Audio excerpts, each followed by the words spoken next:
Hello everyone! Welcome back to my channel. This is Inday Sakalaman. For today's video, magluluto tayo ng napakasimpleng stir-fry bok choy in Chinese way, alright?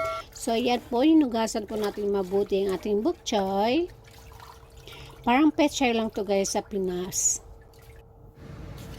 Tapos, meron tayo dito, kailangan natin dito ng thumb size na ginger o luya. Hiwain lang natin siya na manipis. Right after that, yung mga hiniwa natin, hiwain uli natin ng pahaba. Manipis na pahaba. Para siyang shredded. Okay? Ayan. Ganyan siya guys.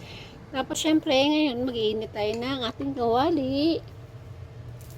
Lagyan ng konting mantika. Konti lang para naman healthy. At syempre, mas masaya ang buhay kung healthy, kung wala tayong sakit. Ayan. Tapos, ilagay natin yung ating ginger syempre. Hayaan natin siyang igisa hanggang sa lumabas ang aroma niya. Then, pag lumabas na aroma, ilagay na natin ang ating bok choy. Ayan. Haluin niyo mabuti. Takpan. Tingnan niyo kung hindi pa ba nasusunog at saka natin lalagyan ng tubig.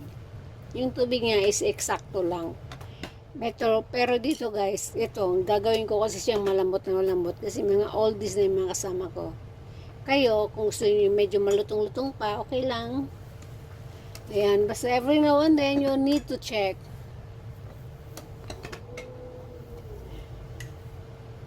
At ito ang pantimpla natin guys, lagyan lang natin siya ng pea-size na oyster sauce. Ihalo natin mabuti yan. Ayan lang, haluin lang na mabuti. And that's it.